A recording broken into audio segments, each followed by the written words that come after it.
এই মুহূর্তে দেখে আমরা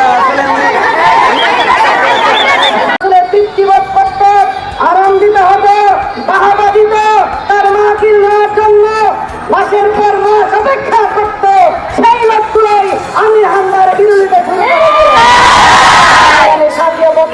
কারণ কি আমাদের কাছে পরিষ্কার।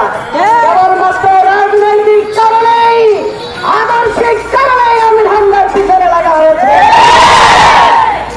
সম্মানিত সাথী বন্ধুগণ, শুধু এখানেই শেষ নয়, সর্বশেষ মুফতি আমির হামদা দেশের প্রায় সকল জেলা উপজেলায় আবারও প্রোগ্রাম করেন।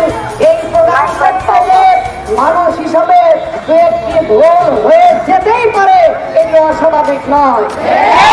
এই বিষয়টি আজকে ব্যক্তিগত যোগাযোগ মাধ্যমে এনে, এমনকি টেলিভিশন টকশোতে এনে এদেশের এক শ্রেণীর রাজনীতিবিদ তাদের নেতা কর্মীদেরকে উস্কে দিয়ে আমির হামদার বিরুদ্ধে হত্যার হুমকি দিয়ে যাচ্ছে। তাদেরকে বলতে চাই, এই হত্যা হুমকির পিছনে আপনাদের যে কারণ লুকিয়েছে তা হলো মাঠ জড়িত দেখা গেছে। এই সদর আসনে আমির হামদাকে ঠেকিয়ে রাখা যাবে না। সেই পরাজয়ের অপমান সহ্য করতে পারবেন না বলেই আগে থেকে আমির হামদার বিরুদ্ধে নানা ধরনের ষড়যন্ত্র আপনারা শুরু করেন। ষড়যন্ত্রের শেষ, এখন তাকে হত্যা করতে হবে, দুনিয়ার বুক থেকে তাকে বিদায় করে দিতে হবে। এই জন্য প্রকাশ্যে তাকে হত্যার হুমকি দেওয়া হচ্ছে। আমরা পরিষ্কার বলে দিতে চাই, এইভাবে হত্যার হুমকি দিয়ে আপনারা যদি আপনাদের নেতা কর্মীদেরকে উস্কে দিয়ে কোন দুর্ঘটনা ঘটে, তাদের সব দায় দায়িত্ব আপনাদেরকে বহন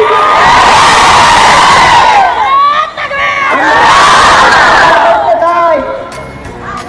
খুব তাড়াতাড়ি জাতীয় নির্বাচন, এই নির্বাচনের পরিবেশকে শান্তশিষ্ট, সুস্থ এবং সবার অংশগ্রহণমূলক নির্বাচনের পরিবেশ যদি ঠিক রাখতে হয়, রাজনৈতিক নেতৃবৃন্দকে অবশ্যই গঠনমূলক ভূমিকা রাখতে হবে। আমরা একটি দলের কুষ্টিয়া রাজনৈতিক নেতৃবৃন্দের উদ্দেশ্যে বলতে চাই, সম্মানিত ভাইরা, আপনারা প্রেস রিলিজ দিয়েছিলেন, আমির হামদাকে বলেছিলেন সে যেন দুঃখ প্রকাশ করে। আপনাদের প্রেস রিলিজের পরে যদিও 3 বছর আগেই আমির হামদা কথা বলার জন্য দুঃখ প্রকাশ করেছিলেন, তারপরও আপনাদের অনুরোধে তিনি আবার দুঃখ প্রকাশ করেছেন। তারপরেও যেন মাঠে এনে মহিলাদেরকে ভাড়া করে এনে আমির হামদার বিরুদ্ধে মিছিল করাতে হবে। টাকা পয়সা দিয়ে এনে লোক ভাড়া করে আমির হামদার বিরুদ্ধে মিছিল করাতে হবে, আমরা জিজ্ঞাসা করতে চাই। তাহলে কি আপনারা রাজনৈতিক ময়দানকে উত্তপ্ত করতে চান? এই ভোটের মাঠ থেকে আপনারা উত্তপ্ত করে ফায়দা হাসিল করতে চান? আপনাদের সে ঘুরে বালি